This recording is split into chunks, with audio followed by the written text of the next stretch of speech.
ওইদিকে চোখ যদি দিয়েছেন, ওই চোখ কিন্তু উপড়ে ফেলা হবে। আমি একদম এই কথাটা বসে বলছি। তিনি মহাকুম্ভে যেতে পারেন না, তিনি রাম মন্দিরে যেতে পারেন না, তিনি চলে যান ফুরফুরা শরীফ, এবং শুধুমাত্র ভোট ব্যাংক হিসেবে। আর একটা পরিবর্তন কি এসছে, আমরা এখন অন্যরকম শিল্প পেয়েছি ভাই অনন্যা। কি শিল্প? কচুরি শিল্প, মোমো শিল্প, চপ শিল্প, ঘুগনি শিল্প, চা শিল্প, তারপরে কি হচ্ছে কাশফুলের বালিশের শিল্প। এই তো সবে শরৎকাল আসবে একটু পরে, আমিও ভাবছি বেরিয়ে পড়বো, জানেন যেরকম বস্তা বস্তা নিয়ে, যদি কিছু ইনকাম করা যায়। দেখুন কাশফুলের বালিশে তৈরি করে তো আমি বলবো যে নবান্নতে গোটা কয়েক বালিশ রাখুন না সোফাতে, আমার তৈরি করা, তাহলে কিছু রোজগারও হবে। এটা পারিবারিক বিষয়, আমি কি বলবো বলুন।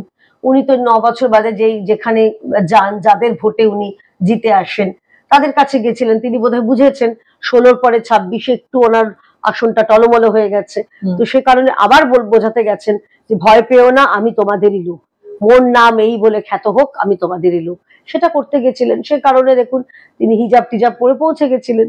এবং এই ছবিটা, হিজাব পরা মমতা বন্দ্যোপাধ্যায়ের ছবিটা, আমার মনে হয় ক্যাম্পেইন কলিং মিডিয়া শুধু নয়, আমার মনে হয় অনুরোধ করবো সমস্ত সমাজ মাধ্যমকে, সমস্ত যারা দেখছেন প্রত্যেকের বাড়িতে বাড়িতে পৌঁছে দেওয়া উচিত যে এটাই হচ্ছে মমতা বন্দ্যোপাধ্যায় আসলিয়াত। তিনি মহাকুম্ভে যেতে পারেন না, তিনি রাম মন্দিরে যেতে পারেন না, তিনি চলে যান ফুরফুরা শরীফ, এবং শুধুমাত্র ভোট ব্যাংক হিসেবে। এটাও আমি বলছি, উনি যান, কোনো ক্ষতি নেই। আপনি তো রেগুলার যান, আপনার যদি ভক্তি থাকে আপনি দেখা করুন, আপনি তাদের সঙ্গে কথা বলুন, যান, কিন্তু আপনি যান শুধুমাত্র এই রাজ্যের মুসলমানদের ভোট ব্যাংক হিসেবে ব্যবহার করছেন। আর কতদিন করবেন? মুসলমানরা কতদিন বা নিজেদের ভোট ব্যাংক হিসেবে ব্যবহৃত হতে দেবেন বলুন তো? তাদের শিক্ষা, তাদের চাকরি, তাদের উন্নয়ন, তাদের পরিবারের মেয়েদের যে সমাজে এগিয়ে থাকা, সেগুলো তো করেন না। সেখানে উল্টে যখন 3 তালাকের, তাদের ওই তাৎক্ষণিক 3 তালাকের যখন অবলুপ্তির জন্য সুপ্রিম কোর্ট যখন এরা আর্জি জানিয়েছিলেন, দেশের প্রধানমন্ত্রী তাদের পাশে দাঁড়িয়েছিলেন, পীড়িতাদের পাশে। আমার পশ্চিমবঙ্গের আমার একটি বোন আছে ইশরাত জাহান, তার পাশেও দাঁড়িয়েছিলেন। মমতা ব্যানার্জি বলেছেন না, আমি এই 3 তালাকে সমর্থন করি না, কারণ পুরুষদের ভোট ব্যাংকে তাকে জিততে হবে। এদিকে উনি নাকি মা মাটি মানুষের প্রতিনিধি, উনি নাকি মহিলাদের প্রতিভু আমাদের পশ্চিমবঙ্গের। এটা লজ্জা না? ওই মহিলারা মহিলা নয়? সুতরাং তহা সিদ্দিকী যদি উপলব্ধি করে থাকেন, তাহলে আমি তো অনুরোধ করবো, আপনি তাহলে ওনাকে অ্যালাউ করেছিলেন কেন সবার আগে? এই যে এই প্রতি বছর ইফতার নামক যে একটা নাটক হয়, সুন্দর একটা যাত্রাপালা সংগঠিত, বন্ধ করুন। কারণ ইফতার কারা করেন? যারা ধর্মপ্রাণ, যারা সারাদিন উপবাস রাখেন, তারপরে তারা নিজেদের উপবাস ভঙ্গ করেন। সেইখানে গিয়ে এই মমতা বন্দ্যোপাধ্যায় তিনি হঠাৎ করে হিজাব পরে চলে যাচ্ছেন। আমাদেরও, আমার মনে হয় আমাদের এখানে প্রত্যেক অনেকেরই আমন্ত্রণ থাকে, সেখানে আমি আমার স্বকীয়তা বজায় রেখে যাব। আমাকে তো হিজাব পরে যেতে হবে না। আমাকে যদি কোনো বন্ধু আমন্ত্রণ করে, আমি সারণ্যে যাবো, আমি হিজাব পরে যাবো কেন? আমি মমতা বন্দ্যোপাধ্যায় এই যে নাটকটা করেন, যে আমি তোমাদের লোক করে বার্তা দেওয়ার চেষ্টা করেন, আসলে কিছুই নয়, এটা ভোট ব্যাংকের খেলা। কিন্তু মুখ্যমন্ত্রী তো সেখান থেকে সম্প্রীতির বার্তা দিচ্ছেন। তিনি বলছেন যে আমি ইফতারে যোগ দিলে কেন প্রশ্ন উঠছে, আমি দুর্গাপুজো করি, কালী পুজো করি, সেখানে তো প্রশ্ন ওঠে না। ইফতারে যোগ দিলে, ইফতারের খাবার খেলেই কেন আমার নামে এই জাতীয় প্রশ্ন উঠছে যে আমি সম্প্রীতির বার্তা দেওয়ার চেষ্টা করছি, এই বলে তিনি এই কথা বলছেন। দেখুন, ওনাকে তাহলে এতবার বলতে হচ্ছে কেন আমি দুর্গাপুজো করি, আমি কালী পূজা করি, আমি ব্রাহ্মণ বাড়ির মেয়ে, ব্যানার্জি বাড়ির মেয়ে, আমি তো এটা বারবার অ্যাডভার্টাইজমেন্ট করতে হচ্ছে কেন? আমাকে তো করতে হয় না, বা এই রাজ্যের অন্যান্য যারা সাধারণ যারা হিন্দু বাড়ির মেয়ে, তাদের তো করতে হয় না, ওনাকে করতে হয়। কারণ মানুষ ওনার যে ওই কথাবার্তা, আচরণ, সেটাতে সন্দেহ প্রকাশ করছেন।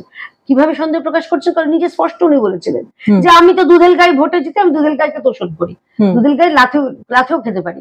তো উনি তো নিজেই বলে দিয়েছেন যে যারা তার কোর ভোট ব্যাংক, তাদের লাথি খেতেও প্রস্তুত, তাদের জন্য তিনি তোষণ করেন। তা আমি বলছি না, উনি বলেছিলেন।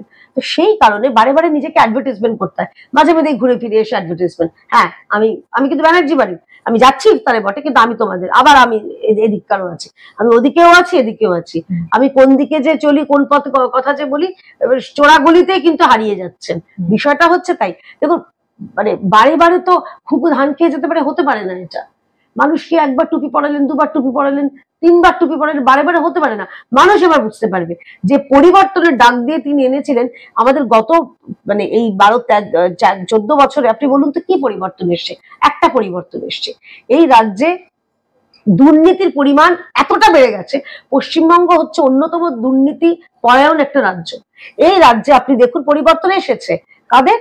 যারা এই তৃণমূল করতো, যারা সাইকেলে করে ঘুরে বেড়াতো, তাদের ব্যাংক ব্যালেন্সে পরিবর্তন এসছে। তাদের বাড়ি, আচার আচরণ, খাওয়া দাওয়া, রহন সহন, প্রত্যেকের গলায় বাপি লাহিড়িকে লজ্জা পাইয়ে দেওয়ার মতন বেশি করে মোটা সোনার গয়না এসছে। যে সাধারণ মানুষের কি হয়েছে, তারা যারা বাড়িতে থাকার কথা, স্কুলে চাকরি যাওয়ার কথা, তারা রাস্তায় বসে আছে। আর যারা অতটা পড়াশোনা হয়তো করেনি, এখানে ছোটখাটো কাজ করে জীবনযাপন করতে পারতো, তাদের চলে যেতে হয়েছে ভিন রাজ্যে পরিযায়ী শ্রমিক হিসেবে। এইটা পরিবর্তন এসছে। আর একটা পরিবর্তন কি এসছে, আমরা এখন অন্যরকম শিল্প পেয়েছি ভাই অনন্যা। কি শিল্প? কচুরি শিল্প, মোমো শিল্প, চপ শিল্প, ঘুগনি শিল্প, চা শিল্প, তারপরে কি হচ্ছে কাশফুলের বালিশের শিল্প। এই তো সবে শরৎকাল আসবে একটু পরে, আমিও ভাবছি বেরিয়ে পড়বো, জানেন যেরকম বস্তা বস্তা নিয়ে, যদি কিছু ইনকাম করা যায়। যেমন কাশফুলের বালিশে তৈরি করে তো আমি বলবো যে নবান্নতে গোটা কয়েক বালিশ রাখো না সোফাতে, আমার তৈরি করা, তাহলে কিছু রোজগারও হবে। কারণ যখন টিউশন করে কেউ 3 কোটি টাকা রোজগার করছে, কেউ আবার মানে কি কি সমাজ কর্মী হয়ে কোটি কোটি টাকা রোজগার করছে, তা আমরাই বা পিছিয়ে থাকি কেন বলুন? কেয়াতি, একটা বিষয়ে খুব কনফিউজ, এটা আমার ব্যক্তিগত প্রশ্ন আপনার কাছে, যে মুখ্যমন্ত্রী নিজেও কি খুব কনফিউজড? কারণ তিনি একদিকে পরিষ্কার বলে দিচ্ছেন যে দুধেল গাই, তাদের জন্য আমাকে কাজ করতেই হবে, দুধ দেওয়া গরু চাট দিলে সেটা আমাকে খেতে হবে। এবং সেই দুধেল গাই যে কারা সেটা আমরা বুঝতেই পারছি, সংখ্যালঘুরা, বাংলাদেশি এবং রোহিঙ্গাদের অনুপ্রবেশ যেভাবে বাড়ছে এক্ষুনি আপনি বললেন, এবং সেটা আমরা চোখে দেখতে পাচ্ছি। সেখানে দাঁড়িয়ে মুখ্যমন্ত্রীর হঠাৎ করে হয়তো এই ভয়টা হয়েছে যে এই দুধেল গাই করতে করতে সম্পূর্ণ হিন্দু ভোটটা না হাতছাড়া হয়ে যায়, তার জন্য তিনি দীঘাতে একটি জগন্নাথ মন্দিরের নির্মাণ করছেন। এবং সেইখানে জগন্নাথ মন্দির যেহেতু নির্মাণ করছেন, এখন তহা সিদ্দিকী দাবি করে বসেছেন যে সেখানে আমাদের জন্য একটা মসজিদও নির্মাণ করে দিন, কারণ আমরা তো দুধেল গাই, আমরা তো আপনাকে ভোট দিয়ে আনি। তাহলে সেক্ষেত্রে মুখ্যমন্ত্রী তাহলে এখন মানে টেনশনটা কি এটাই হয়ে যাচ্ছে যে মুখ্যমন্ত্রী এতদিন ধরে দুধেল গাইদেরকে তোষণ করতে করতে হিন্দুরা যেহেতু হাতছাড়া হয়ে যাচ্ছে, তাহলে এখন দুদিকে ব্যালেন্স করতে হবে?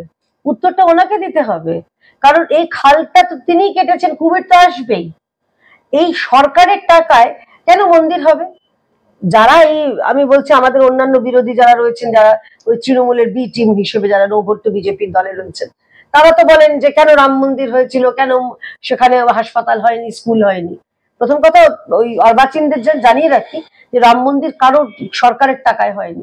আমার আপনার মতন বহু মানুষ, আমি আপনাকে মানে আপনার কথা ব্যক্তিগতভাবে বলছি না, বহু মানুষ নিধি পাঠিয়েছেন তাদের সাধ্য মতন, কেউ 10 টাকা, কেউ 100 টাকা, কেউ 1000 টাকা, কেউ আবার তার থেকেও বেশি পাঠিয়েছেন। তাদের টাকাতে রাম মন্দির তৈরি হয়েছে। কিন্তু এখানে উল্টো, এখানে জগন্নাথ মন্দির তো মন্দির নয়, খাতায় কলমে দেখুন সেটা জগন্নাথ কালচারাল সেন্টার। কালচারাল সেন্টারের নামে একটা মন্দির তৈরি করছেন আপনি, সরকারকে মানে সরকারের খাতায় কলমে আপনি ভুল দেখাচ্ছেন। অন্যদিকে যেটা করছেন আপনি করের টাকায় করছেন। আমাকে জিজ্ঞেস করেছিলেন, আপনাকে জিজ্ঞেস করেছিলেন, মানুষের মতামত নিয়েছিলেন, আমি করব, ওনার মনে হলেও করে দিয়েছিলেন। ইগো কেন? তাকে ওই 2000 সম্ভবত 17 বা 18 সালে তাকে জগন্নাথ মন্দিরে প্রবেশ করতে বাধা দেওয়া হয়েছিল। সেই ইগো থেকে তিনি বানাচ্ছে আমিও করে দেখাবো। এটা কোনো ইগোর ব্যাপারে, জগন্নাথ মন্দির ওখানে একটাই হয় রে বাবা। আমি কালকে এখানে একটা বৈষ্ণোদেবীর মতো বলে আমি বৈষ্ণোদেবী বানিয়ে দিচ্ছি, বৈষ্ণোদেবী একটাই হয়। আমি তার একটা মতন একটা মন্দির, জগন্নাথ মন্দিরটা নিশ্চয়ই জগন্নাথ দেব তার প্রতিষ্ঠিত হবেন, কিন্তু মূল জগন্নাথ মন্দির লোকে পুরীতেই যাবেন। এখানে দ্রষ্টব্য বিষয় করছেন নিশ্চয়ই যারা ধর্মপ্রাণ মানুষ, তারাও হয়তো যাবে। কখনো দীঘা গেলে হয়তো আমিও যাব, কিন্তু যেটা আমি জগন্নাথ পুরীর জগন্নাথ দেব ভেবে যাবো না। এটা জগন্নাথ মন্দির, খিদিরপুরে জগন্নাথ মন্দির আছে, সেখানে তো আমরা যাই। আপনি দিল্লিতে যান, দিল্লি সব জায়গায় আছে। পুরীতে শুধুমাত্র কি জগন্নাথ মন্দির আছে? আপনি যান ভুবনেশ্বর যান, কটক যান, উড়িষ্যার বিভিন্ন জায়গায় আছে, কিন্তু জগন্নাথ দেব বা শ্রীধাম হচ্ছে একটাই। সেরকম ভাবে উনি কেন করছেন? আর ওই তহা সিদ্দিকী যদি দাবি কেন করে যে তাদের ভোটেই মমতা বন্দ্যোপাধ্যায় জিতে আসেন, মন্দিরের তালে মন্দির করছেন কেন? আপনি মসজিদ করুন। এবার মমতা বন্দ্যোপাধ্যায় কি করবে সেটা তার ব্যাপারে, উনি কনফিউজ কিনা আমি জানি না, কিন্তু আমি এটুকু বলতে পারি যে উনি তো নির্দিষ্ট বলে দিয়েছিলেন আমি কাদের ভোটে জিতি। এবার যারা হিন্দুরা যারা ভোট দেন মমতা বন্দ্যোপাধ্যায়কে, তাদের চিন্তা করার সময় এসে গেছে যে প্রতিবার ভোটের সময় এলেই উনি তখন এই যে হিজাব পরে একটা ওই চলে যাচ্ছেন, একটা ওই যাত্রাপালা সংগঠিত হচ্ছে এবং মুসলমানদেরও ফাঁকি দিচ্ছেন। কারণ যারা হিজাব, যারা ইফতার করেন, তারা উপবাস রেখে সারাদিন উপবাসটা ভাঙেন। তো সেখানে আপনার নিজের ওই ভেগ ধরতে হচ্ছে কেন? ভেগ ধরে ভিক চাইছেন, ভোটের ভিক চাইছেন, সেটাই তো, সেটা বলে দিন। সেটা খুব স্পষ্ট হয়ে গেছে। এখন তো মানুষ জানে পশ্চিমবঙ্গে মমতা বন্দ্যোপাধ্যায়ের আমলে এই সরকার যেভাবে সম্প্রীতির নামে তোষণ করেছেন। আমি 3টে উদাহরণ দিচ্ছি। হুমায়ুন কবির, আপনি মুখে বলছেন শোকজ হবে, হ্যান হবে, ত্যান হবে, আসলে কি হয়েছে? হুমায়ুন কবির স্পষ্ট বলছেন আগে আমার কম, আগে আমার ধর্ম, তারপরে আমার দল। উনি একজন আইনসভা, পশ্চিমবঙ্গ বিধানসভা হচ্ছে আইনসভা, সে আইনসভার সদস্য, সংবিধান শপথ রেখে উনি ওখানে গেছেন। তিনি বলছেন আগে আমার কাছে আমার ধর্ম। এই বিধায়কের কাছে সাধারণ মানুষকে আপনার মনে হয় তারা আশা করতে পারবেন যে নিরপেক্ষ উনি কোনো সিদ্ধান্ত নেবেন? এক, সিদ্দিকুল্লাহ চৌধুরী, তিনি একদিকে মন্ত্রী, অন্যদিকে জামাতে উলিয়ামায়ে হিন্দ, একটা একেবারে ইসলামিক সংগঠন, তার মাথা পশ্চিমবঙ্গে মাথা। এনাকে ইনি যা ইচ্ছা বলতে পারেন, কেউ কিছু বলতে পারবে না। বলছেন শুভেন্দু অধিকারীর কেউ হাঁটু ভেঙে দেবে, পা ভেঙে দেবো, কেন? আর তৃতীয় হচ্ছে আমাদের মমতা বন্দ্যোপাধ্যায়ের ক্যাবিনেটের অন্যতম রত্ন ফিরহাদ হাকিম, তিনি বলছেন দাওয়াতে ইসলাম, তিনি বলছেন যারা হিন্দু মানে মুসলিম ধর্মে জন্মগ্রহণ করেননি তারা অভাগা। এরা হচ্ছে মমতা বন্দ্যোপাধ্যায়ের ক্যাবিনেটের সম্পদ। মমতা বন্দ্যোপাধ্যায় নিজেই তো স্পষ্ট করে দিয়েছেন, এখানে কোনো কনফিউশন নেই, বরং কনফিউশন হচ্ছে সেই সব মানুষের, সেসব হিন্দু তৃণমূলীদের, এগুলোর পরেও যারা তৃণমূল সরকারকে ভোট দেওয়ার কথা চিন্তাও করছেন। কারণ ওরা কিন্তু নিজেদের কাছে বলেই দিয়েছেন স্পষ্ট করে যে আমার কাছে আগে দল নয়, আগে আমার কাছে ধর্ম। তো আপনারা ঠিক করুন আপনি কোন দিকে যাবেন। এইখান থেকেই আমার পরের প্রশ্নটা আসে যে তাহলে কি বজ্রহাটুনি ফসকা গেড়ে হচ্ছে? বাইরে বজ্রহাটুনি হতে গিয়ে ভেতরে নিজের দলের মধ্যে থেকেই তিনি তার নিজের ক্ষমতাটা হারিয়ে ফেলছেন। তার কারণ তিনি এই যখন হুমায়ুন কবির, তিনি ভরতপুরের বিধায়ক, তিনি বললেন যে আমরা এখানে 70%, হিন্দুরা 30%, কেটে ভাগীরথীর জলে ভাসিয়ে দেব, তখন তিনি কোন রকম আওয়াজ করতে পারলেন না, হুমায়ুন কবিরকে শোকজ করতে পারলেন না যে এমন কথা আপনি বলেন কি করে। কারণ উনি আমাদের মুখ্যমন্ত্রী, তিনি শুধুমাত্র দলের নেত্রী নন, তিনি আমাদের রাজ্যের মানে প্রধান অভিভাবক। সেখান থেকে তিনি এই প্রশ্নটা হুমায়ুন কবিরকে করতে পারলেন না। এবং হুমায়ুন কবির যখন এখানে বললেন যে আগে আমার দল নয়, আগে আমার কম, সেখানে দাঁড়িয়ে তাকে মানে তাকে যখন শোকজ করা হলো, সেই শোকজের এক পাতা শোকজের 2 পাতার উত্তর দিলেন হুমায়ুন কবির, এবং দাপটের সঙ্গে এখনো বলে যাচ্ছেন যে আমি এক জায়গাতেই স্পিক থাকবো, যে আমার আগে জাত তারপর দল, আমি মুসলমান মায়ের গর্ভে জন্মগ্রহণ করি, সুতরাং আমার কম আগে। তাহলে সেখানে দাঁড়িয়েও মুখ্যমন্ত্রী কিন্তু তাকে কোন রকম দৃষ্টান্তমূলক তার বিরুদ্ধে ব্যবস্থাও নিতে পারছেন না। এবং সেখানে দাঁড়িয়ে হুমায়ুন কবির এতখানি ভয়ঙ্কর কথা বলেও দিলেন যে শুভেন্দু অধিকারীর গাড়ি তিনি নাকি ক্রস করতে দেবেন না, মুর্শিদাবাদে ঢুকতে দেবেন না, এবং ওখানে মানে ক্রসও করতে দেবেন না, রেজিনগর ক্রস করতে দেবেন না। মানে এতটা ভয়ঙ্কর কথা উনি বলে ফেলছেন, কি বলবেন? এটা তো মমতা বন্দ্যোপাধ্যায় আশকারাই বলছেন, একদম মমতা বন্দ্যোপাধ্যায় প্রচ্ছন্ন এখানে মদত রয়েছে। তার কারণ এটা না হলে বলতে পারেন, ভাবতে পারছেন বিরোধী দলনেতা তিনি রাজ্যের যে কোনো জায়গায় যেতে পারেন, ঠিক করে দেবেন কোথায় যাবেন না কোথায় যাবেন না। কেন রেজিনগরটা কি পার্ট অফ গ্রেটার বাংলাদেশ? না, তাহলে এতে কি বিজেপি কিছুটা চাপে পড়লো? কোনো চাপে পড়েনি, রাজ্যের মানুষ দেখছে, বরং দেখছে যে এই রাজ্যে ওই আমরা সামনে দেখাচ্ছি সম্প্রীতির বাণী, আর ভেতরে কি চূড়ান্ত একটা সাম্প্রদায়িক দল তৃণমূল কংগ্রেস। মানুষ সেখানে দেখছে যে কি অবস্থা হচ্ছে। একজন বিধায়ক তিনি এরকম দুর্বিনীত পরের পর মন্তব্য করে যাচ্ছেন। উনি তো বলে দিয়েছিলেন যে আমরা হিন্দুরা নাকি ওই পান্তা ভাত খেয়ে ঘুমায়, মুসলিমরা ঘুগনি মুড়ি খেয়ে সারাদিন ভোট করে। এই তৃণমূলের কি অবস্থান আমাদের চোখে তোমরা কি চিন্তা করো, আমরা তোমাদের মানুষ গণ্য করি না। আরো একটা মারাত্মক কথা বলেছেন যে এত মুসলমান খাটে, আরো বেশি করে মুসলমান পশ্চিমবঙ্গ বিধানসভায় পাঠাচ্ছেন না কেন মমতা ব্যানার্জি? অর্থাৎ তিনি মমতা ব্যানার্জিকে চাপ দিচ্ছেন যে মমতা ব্যানার্জি এতদিন এই দুধেই গাইদের ভোটকে ভোট ব্যাংক হিসেবে ব্যবহার করে তিনি ক্ষমতায় এসেছেন, এবার পে ব্যাক টাইম, রিটার্ন করার টাইম। মমতা ব্যানার্জি বুঝবেন ওনার বিষয়, ওনার পাঠা উনি লেজে কাটবেন, ঘাড়ে কাটবেন, মাঝখানে কাটবেন, ওনার ব্যাপার। হুমায়ুন কবিরের মতো দুর্বিনীত ব্যক্তিকে উনি কন্ট্রোল করতে পারছেন না, মানে এক তো মুখ্যমন্ত্রী হিসেবে ব্যর্থ, কারণ তার বিধানসভার কলিগ উনি সতীর্থ, এবং সুপ্রিমো হিসেবেও ব্যর্থ, কারণ তিনি তো দলেরই একজন কর্মী। তো নিজের দলের কর্মী, নিজের বিধায়ককে, মানে ক্যাবিনেটের তোমার বিধানসভার বিধায়ককে তুমি যদি কন্ট্রোল না করতে পারো, তুমি কেন আছো মুখ্যমন্ত্রী হিসেবে? মানে আমি তো বলবো যে দিদি অনেক হয়েছে, এবার টাটা গুড বাই করো। কারণ পশ্চিমবঙ্গকে যা সর্বনাশ করার গত 14 বছরে করে দিয়েছো তুমি দিদি, এবার অনেক হয়েছে। এবার আমার মনে হয় গুড বাই টাইম, সুন্দরভাবে রিটায়ারমেন্ট নিয়ে নিজের ভাইজি নাতনি ফাতনিদের সঙ্গে সময় কাটান। পশ্চিমবঙ্গটাকে ভারতীয় জনতা পার্টির যারা পরবর্তী সরকার তারাই সামলাবেন, শিল্প আনবেন, চাকরি আনবেন। এখানে হিন্দু মুসলমান সম্প্রীতি এইসব উল্টো, এইসব মেকি মুড়ি ভেজানো কথা আমরা বলবো না, কাজ করব। আপনি যান না, আপনি আসামে যান, উত্তরপ্রদেশ যান, সেখানে কি অবস্থা, সেখানে শিল্প আসছে, চাকরি আসছে, সেখানকার জীবনের মান উন্নয়ন হয়েছে। আর পশ্চিমবঙ্গ এখন বিহারকেও লজ্জা দেয় যা অবস্থা হচ্ছে। হেন দিন নেই যেখানে এরকম ভুয়ো ভোটার, মাফ করবেন, কার্তুজ, গুলি, বন্দুক, বোমা। পরশুদিনও বোধহয় সম্ভবত হয়েছে, একটা বাচ্চা এই বল খেলতে ভেবে একটা বোমাকে মেরে সে এই ভরতপুরে হুমায়ুন কবির তার জায়গাতেই। এবার তাকে জিজ্ঞেস করতে হবে, শিয়ালদাতেও আগ্নেয়াস্ত্র উদ্ধার হয়েছে, এ তো হবেই। তাকে কি জিজ্ঞেস করতে হবে, ভাই আগে তোমার কম কি, তারপরে সেই বুঝে আমি তোমার চিকিৎসার রেফারেন্স লিখে দেবো?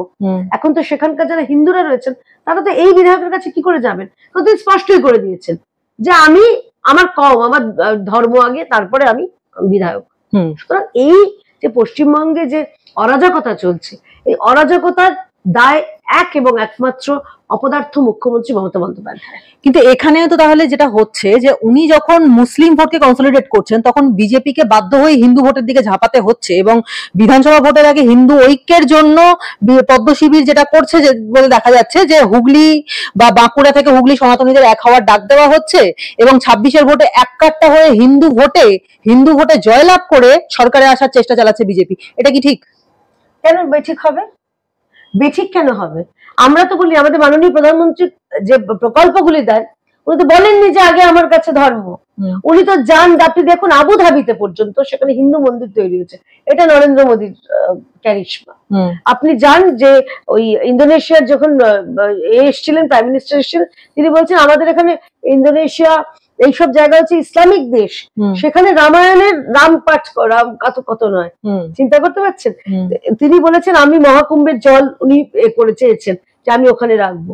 এইটা হচ্ছে সম্প্রীতি, এই দেখুনে পানা সম্প্রীতি নয় যে মহাকুম্ভকে মৃত্যুকুম্ভ বলে আমি ভাবলাম বিশাল কাজ করে দিলাম।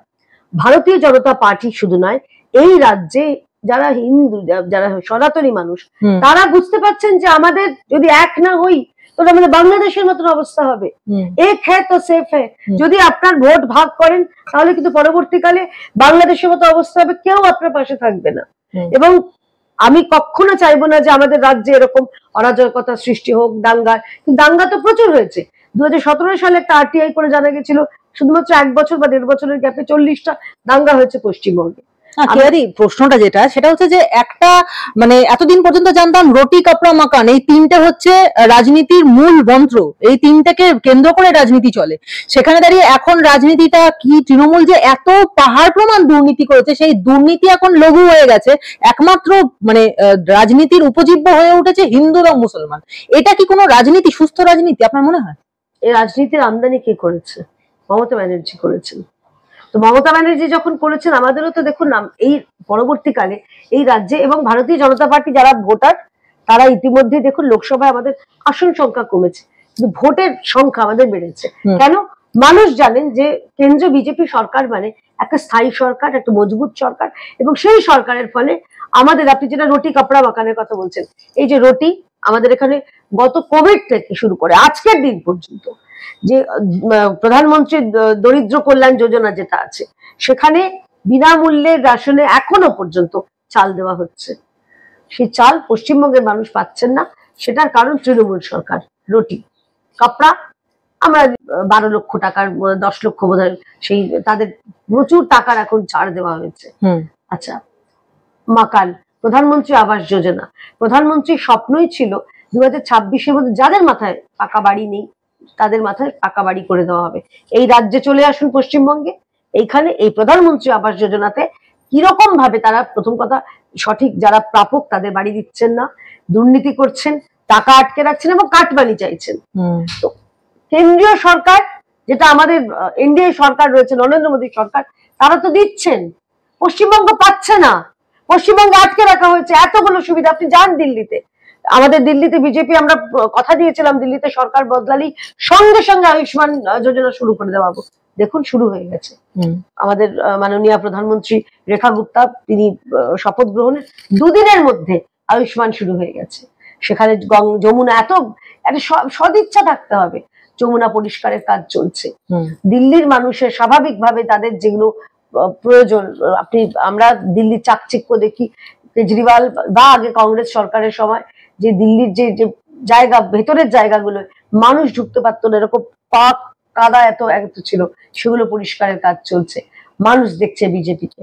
এই পশ্চিমবঙ্গে রুটি কাপড়া মাকান, মানুষ জানে যে আমরা পাবো বিজেপি এলে, শিল্প আসবে, চাকরি আসবে, পরিযায়ী যারা শ্রমিক ভাইরা রয়েছেন তারাও বাংলায় ফিরতে পারবেন। কিন্তু যেটা হবে না এই রাজ্যে সেটা হচ্ছে নিজেদের নিরাপত্তা। এই নিরাপত্তা থাকার জন্য মানুষকে আমরা অনুরোধ করব, এইবারেরটায় আপনারা কিন্তু শেষ ভোট, যে আপনারা নিজেরা নিজেদের মতন করে ভোট দিতে পারছেন। এরপরে এই পশ্চিমবঙ্গে ডেমোগ্রাফি পাল্টে ফেলার প্রবণতা হচ্ছে। স্বয়ং মহানাগরিক কলকাতার মেয়র, রাজ্যের মন্ত্রী, তিনি বলছেন যে যারা ইসলামে ধর্মগ্রহণ করেননি তারা অভাগা। বলুন, মমতা বন্দ্যোপাধ্যায় একটা স্টেপ নিয়েছেন তার বিরুদ্ধে? জিজ্ঞেস করেছেন যে ববি তুমি কেন বলেছো? নেননি। সিদ্দিকুল্লাহ চৌধুরী, তিনি জামাতে উলেমায়ে হিন্দের তিনি প্রধান পশ্চিমবঙ্গে সভাপতি, তার বিরুদ্ধে তিনি বারে বারে এরকম প্ররোচনামূলক মন্তব্য করেন। জিজ্ঞেস করুন মমতা ব্যানার্জিকে, একবার তাকে শোকজ করা হয়েছে? করা হয়নি। আর হুমায়ুন কবির তো রয়েছে সবার মাথার উপরে, এখন তো প্রাতঃস্মরণীয় হয়ে গেছেন হুমায়ুন কবির। তিনি এই জায়গাটা আমরা করিনি।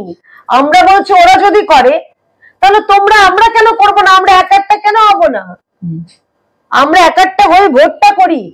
দেখুন, একবার সময় দিন, একবার সুযোগ দিন, 5টা বছর তো পাল্টে দিতে পারবেন।